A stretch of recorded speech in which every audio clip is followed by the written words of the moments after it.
All right, shalom, shalom, shalom. This is the brother Mayum coming at you from GMS Tampa Bay.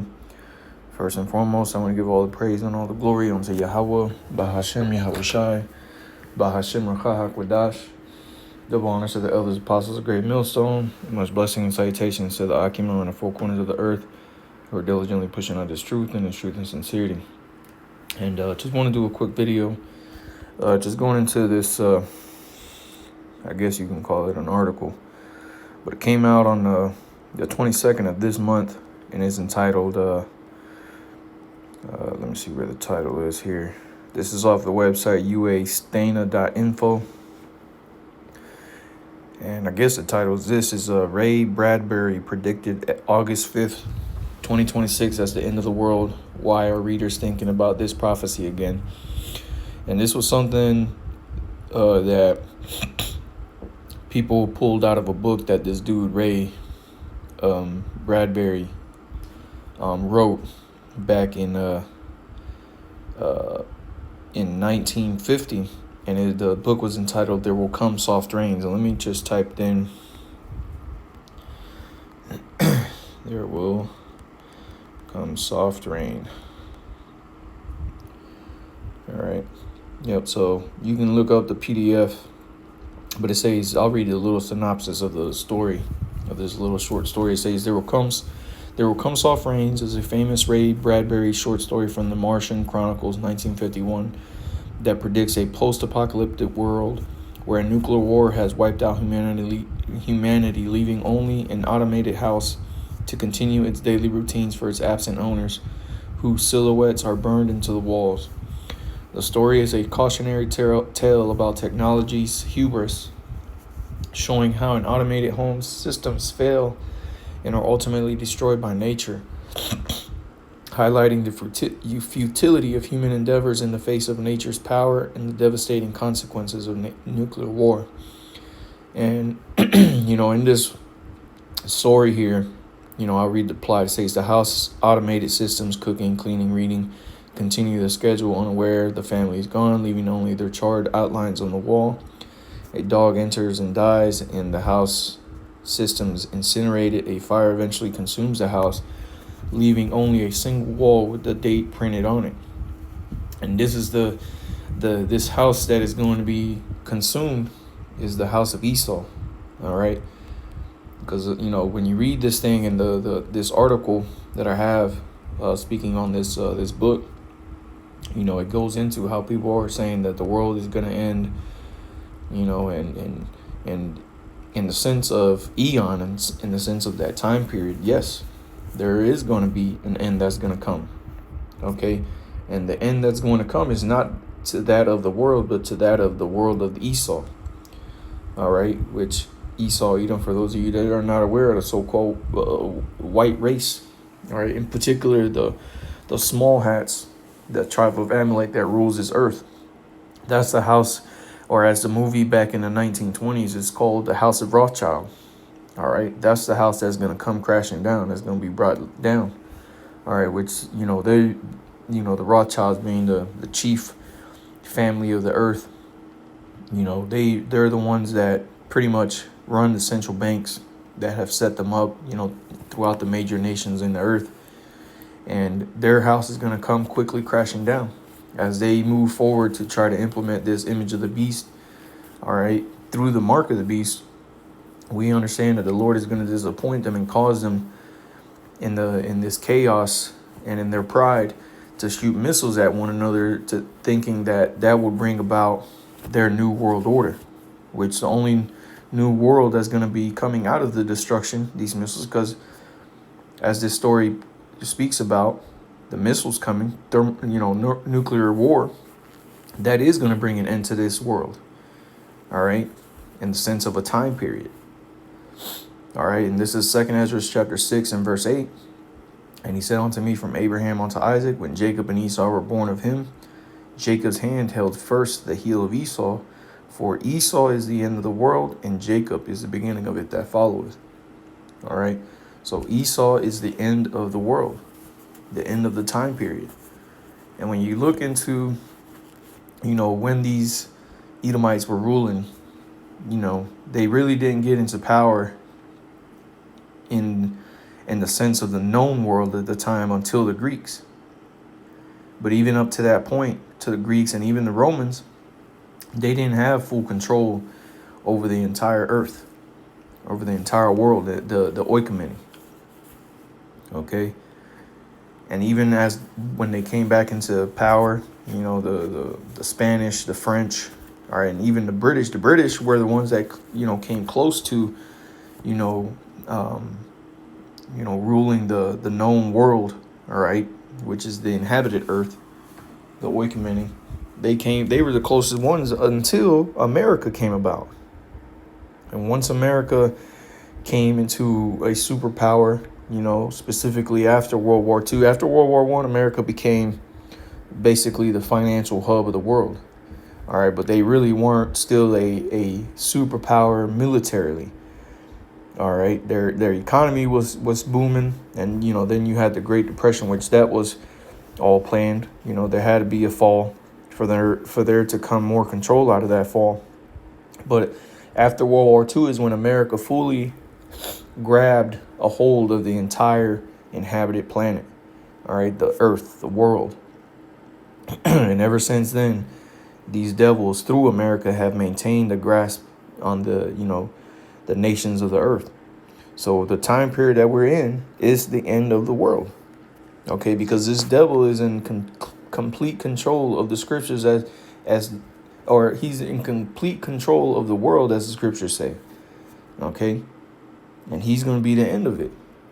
These thermonuclear missiles that many people like to speak about is going to bring the end of the world. This is not going to ultimately bring an end to the entire planet, because pursuant to, I think that's Ecclesiastes 1:4.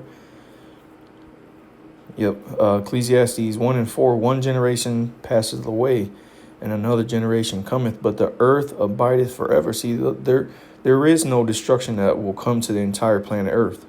Nothing's going to cause this planet to just blow up into millions of pieces. That's not happening. That's a story that is passed around to instill fear, to really ultimately to put control over you, to make you follow certain guidelines, because of the whole, they like to hide it behind global warming, and they control people that way.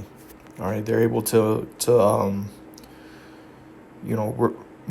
basically ration to you certain things that you can and cannot do. And even, this whole, here in America, they call it ESG, the environmental social governance.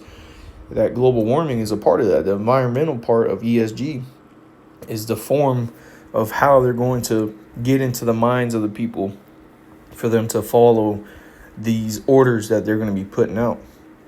Oh, this is going to be better for the economy. And you've been hearing over the years of this whole carbon footprint thing. And, you got to be careful what you put, your carbon footprint, because you can be polluting the earth and destroying the planet that we live on.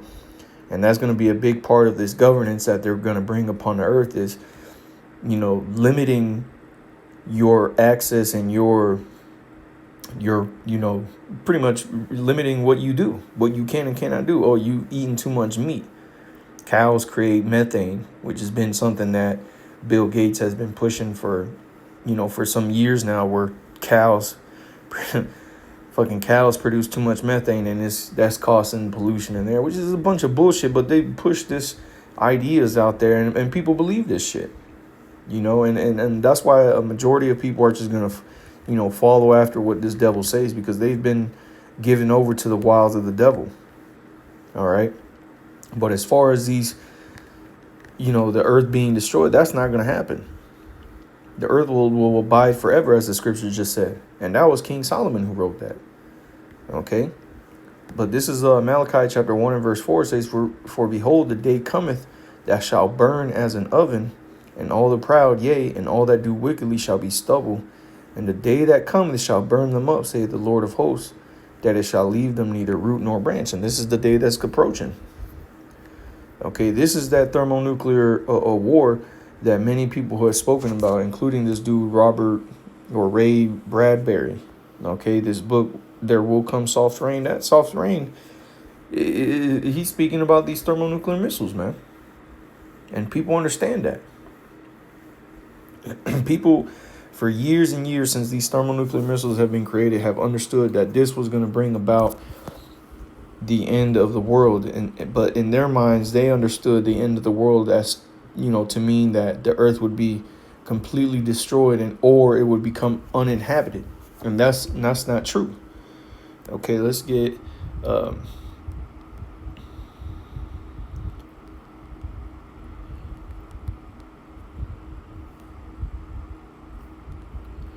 all right, this is a quote from J. Robert Oppenheimer, all right, which he quoted, a book from the Hindu scripture, the Bhagavad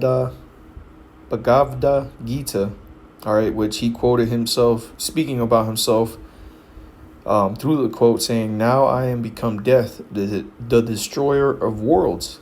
It says, is a famous quote recited by physicist J. Robert Oppenheimer from the Hindu scripture after witnessing the successful detonation of the world's first nuclear bomb during the Trinity test in 1945. So there you go.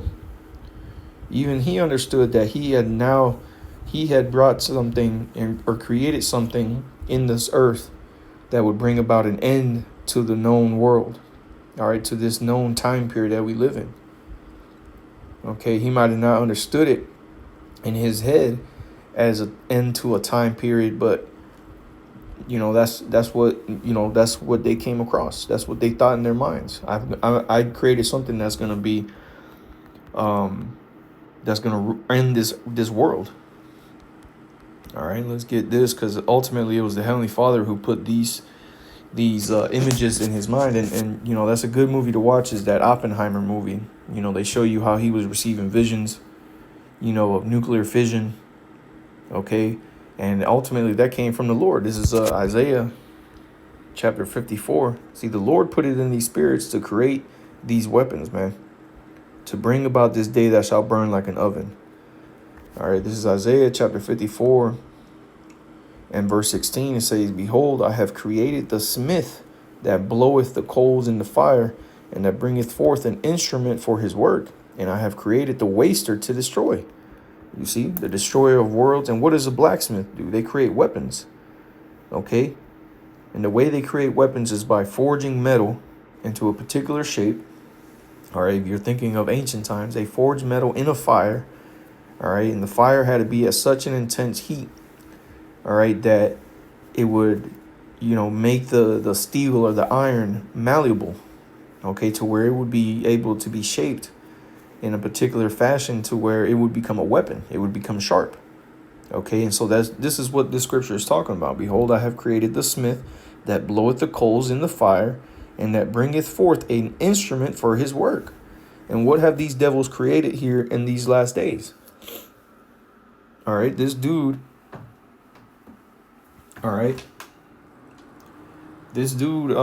Oppenheimer, the Lord put in his spirit to create, all right, an instrument for his work, which the instrument was these missiles. And what was the work? To destroy, okay, to destroy the kingdom, the house of Esau. Okay, that's what these missiles were created to do. And that's what the Lord is going to have them do. All right, let me get this.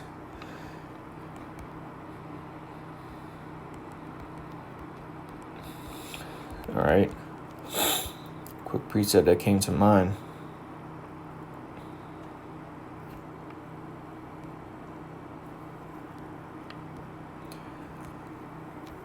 Damn it. Let me just type in this word. It's not it's not coming up.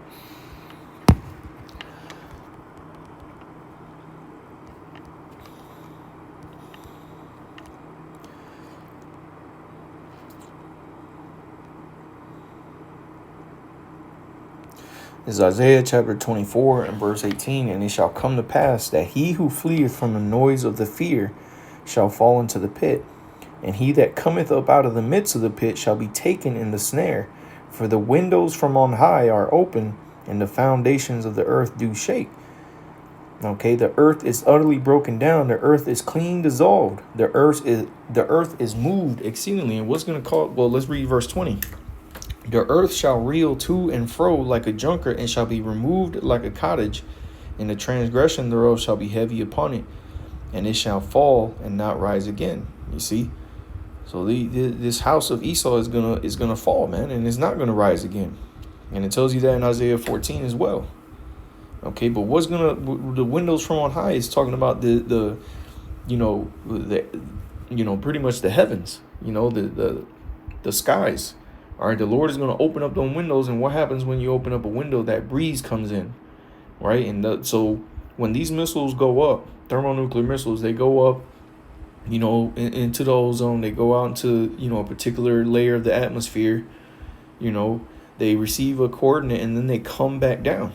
All right, and that's when they come in through in that window, because what happens if you leave a window at night? You have a thief. A thief can come in through those windows. And that's how the scriptures describe the day of the Lord, as a thief in the night, right? So when this window from on high are opened up, that's talking about these missiles coming in and coming down, man. All right, the earth shaking to and fro. That's going to be those earthquakes that are going to be felt throughout the earth, because missiles aren't just going to be hitting one particular country or one particular region of the earth. It's going to be sent all over. All right, you got to understand that even though, yes, America will be completely destroyed, here in America, there will not be no inhabited person. There would be there's going to be no, as the scriptures say, no root nor branch left in America. Okay, but America, guess what? They have thermonuclear missiles, and they're going to let theirs loose as well. Okay, and when you read Revelation chapter 17, it talks about that even their own allies, all right, America's allies are going to burn her with fire. So what is that talking about? Well, it's talking about this particular thing called thermonuclear missiles, man. Okay, and that's what's going to come. That's what eventually is going to come to America. Is going to be a great destruction such as never has been seen upon the earth. And this is what's been spoken of in the scriptures. All right, let's get this in 2 Peter's, because we spoke about the thief in the night. So 2 Peter chapter 3 and verse 10, it says, "But the day of the Lord will come as a thief in the night, in the which the heavens shall pass away with a great noise." And when you look up an image of a thermonuclear missile, let's just type this into Google.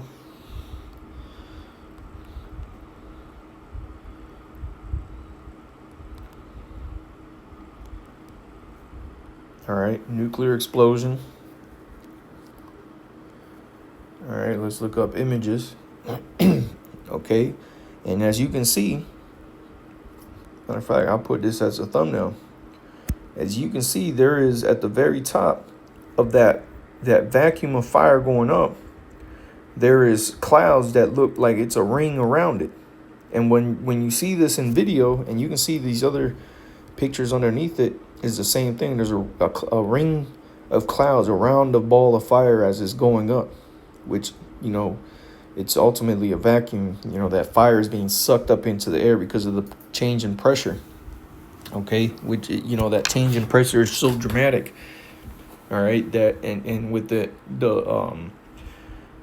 change in temperature, it creates a vacuum that sucks that fire up into the air, and what that vacuum, as it goes up, is pushing everything away. And so that's what you're seeing with these clouds that are around this, or forming this ring around that fire. It's the heavens being passed, as it said here, the heavens shall pass away with a great noise, and the elements shall melt with fervor and heat. So let's just type this in, because I've done this before. Well, let's just type in, it said the elements shall melt with fervor and heat. Highest boiling temp of all elements. Highest boiling temp of all elements. All right. And it says rhenium and tungsten have the highest boiling points of all chemical elements. Because it is extremely difficult to measure temperatures this high without bias, both metals are frequently cited as a record holder depending on the source. The top elements by boiling point. It says rhenium is 10,105 degrees Fahrenheit.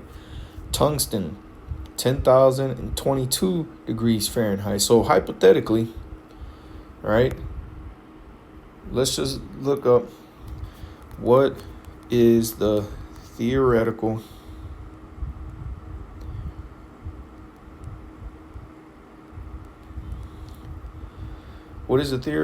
theoretical temp of a thermonuclear missile. All right, let's see what Google says. What is the theoretical temp? Because remember, thermonuclear missile has never been tested. They've never been used in war, nothing. So it is all theoretical at this point. But it says the theoretical core temperature of a thermonuclear weapon reaches roughly 100 million to 300 million degrees Celsius, about 180 million to 540 million degrees Fahrenheit at the peak of detonation. This is approximately 6 to 20 times hotter than the center of the sun. See, and this is theoretically. So theoretically, let's just dumb down these numbers and say 20 million. Everything on Earth is melting. Everything. It says temperature characteristics. Initial fission primary. The triggering fission device achieves temperatures of tens to over 100 million degrees Celsius within nanoseconds.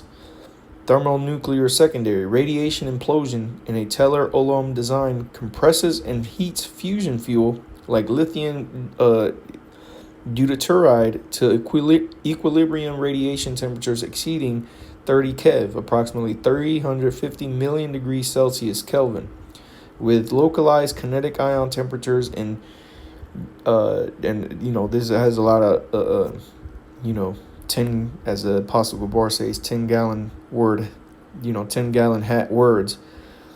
Fuel going even higher. Cooling phase. The extreme temperature exists for only a small fraction of a microsecond. The expanding plasma fireball rapidly cools as it grows in volume. So see, for those few seconds, for those microseconds, the temperature of this thermonuclear missile is hypothetically around 350 million degrees Celsius, man, or 180 million to 540 million degrees Fahrenheit. Everything on Earth is melting. That includes oxygen. That includes nitrogen, which are elements that create oxygen, the air that you breathe, So when these explosions go off with these thermonuclear missiles, you best believe that you will be breathing in fire if you're caught in this oven that's going to come. This is what the scriptures is talking about, man. It says, and the elements shall melt with fervor and heat, the earth also, and the works that are therein shall be burnt up. They shall be burnt up. It says, seeing then that all these things shall be dissolved, what manner of person ought ye to be in all holy conversation and godliness, looking for and hastening unto the coming of the day of the Most High, wherein the heavens being on fire shall be dissolved, and the elements shall melt with fervor and heat. You see, we understand what the scriptures say, man, and we know that the earth it abides forever, but there is going to come a great destruction upon this earth that has never been seen before, and the reason that is is because of the second death that is to come. And we just went into what that second death is. All right, this is Revelations chapter 20 and verse 14. Let me see. Let me read up to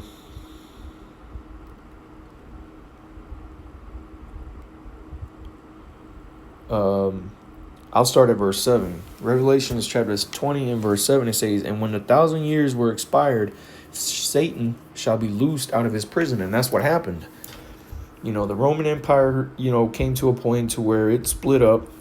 You had the Eastern Roman Empire, which became known as the Holy Roman Empire, or the Byzantine Empire. All right, and then you had the Western Roman Empire, which didn't last very long. And that the Western Roman Empire ruling out of Italy still, those were those Edomites that remained in those areas and then ultimately got, pushed out of Italy. They went into parts of Europe, into obscurity. Some of them went into, the mountains. All right. Eventually, they would come back into power after the Byzantine Empire ruled for approximately 1,000 years. All right. And you can look that up. That's, recordable history. The Ottoman Turks came into power, and those were Edomites. Okay. Going by a different name. Okay. And they came back into power after those 1,000 years. And they were let loose on the earth. And this time period became known as the Renaissance, which means a rebirth. And that rebirth was of that old dragon, that serpent, the devil. Okay? He came back into power because, remember, as the Roman Empire, they received a deadly wound. They collapsed.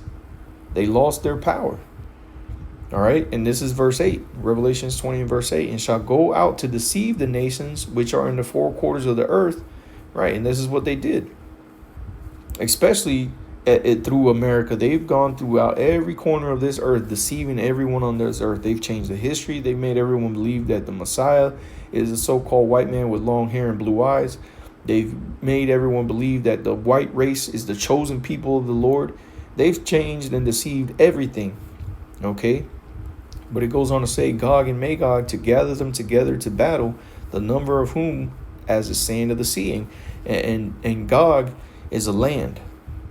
Okay, Gog is that region up by like Ukraine, Crimea, Georgia, Russia.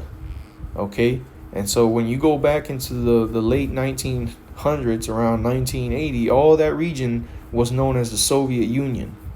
Okay, Russia today. So those people that this is speaking about those Russians, man. Okay, it says to gather them together to battle. And this is what we see happening on the earth currently, man. Russia being pulled into these different wars against America. It started with Ukraine. Okay, now is with Iran. And guess who's behind each of those countries? Ukraine is being backed by America in the West. And obviously Russia is involved. And with Iran, who's backing Iran? It's Russia, man.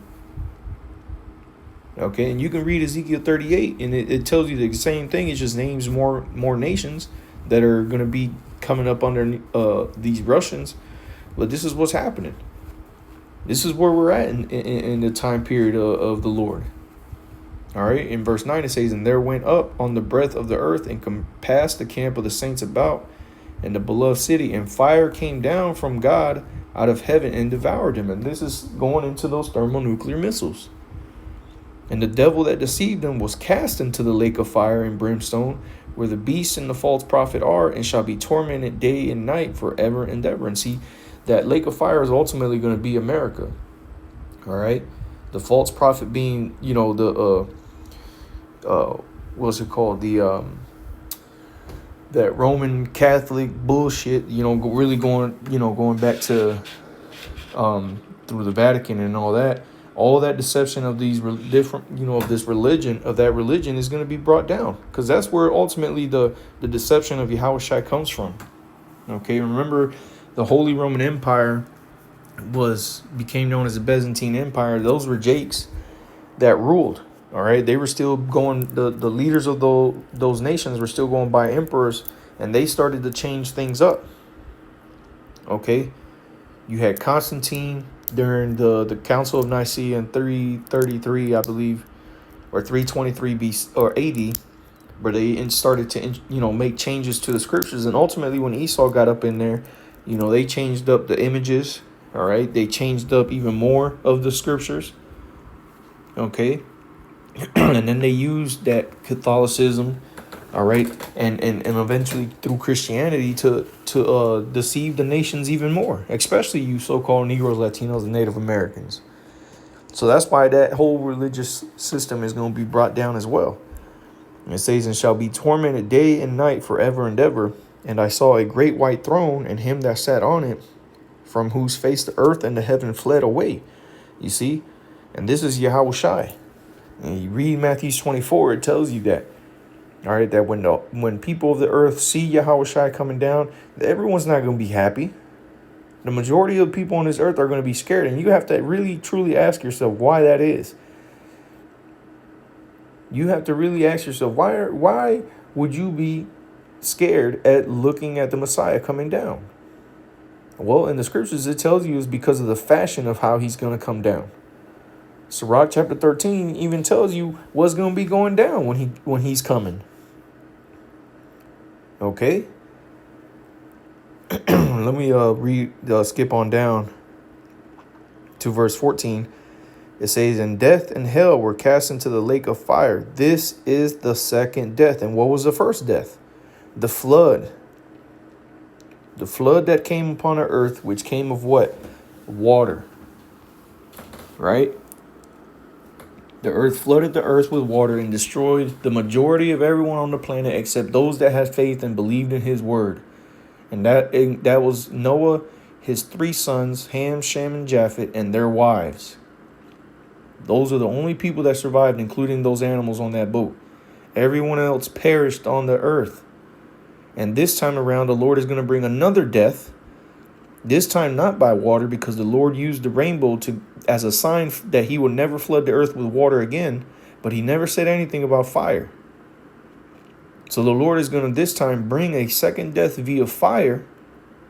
And the way the Lord did it was the same man that the Lord would have in power in the last days. The Lord put in his spirit to create the weapons that would bring his own demise. The thermonuclear missiles. And so when these missiles begin to hit the earth, there's going to be a remnant, just like Noah and his family was saved. There's going to be a remnant saved out of this death that's going to be coming to this earth, especially here in America. And the Lord is going to deliver us while everyone else has to suffer the death. And here it is, verse 15. And whosoever was not found written in the book of life was cast into the lake of fire. You're going to die. You're going to suffer. And if you're not in America and you're in some other country that just so happens to not be hit with thermonuclear missiles, you're going to suffer the after effects, as they call it, nuclear winter. Because the scriptures don't say, because obviously we're going to be taken, as it tells you in 1 Corinthians chapter 15, that we're going to be, those that remain shall be caught up in the air with him in the sky. We're going to be taken out of this earth, man. The Lord is not going to just let us somehow we're going to be in some, no, there ain't going to be no hiding out on this earth, man. It's going to be missiles hit and people die, or you suffer the nuclear winter, which the earth is going to be covered in a cloud of radiation, man. They tell you about all this, the after effects of what would happen on earth if a nuclear holocaust would happen. And guess what? There's still certain people alive around the earth. Now, America is going to be completely obliterated. And rightfully so. This is the most wicked place on earth. But the rest of the world is going to be trying to recover from the ruins. And then New Jerusalem is going to come down, okay, from heaven, meaning the skies, with Yahweh Shai, okay.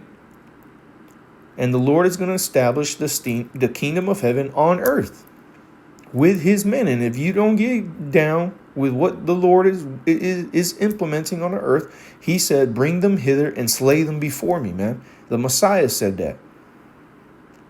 This is what we're going to see here in the days that we're approaching, man. And hey, those days are approaching quickly, man. And for you Israelites, you so-called Negroes, Latinos, and Native Americans, you should be rejoicing in hearing these words, man.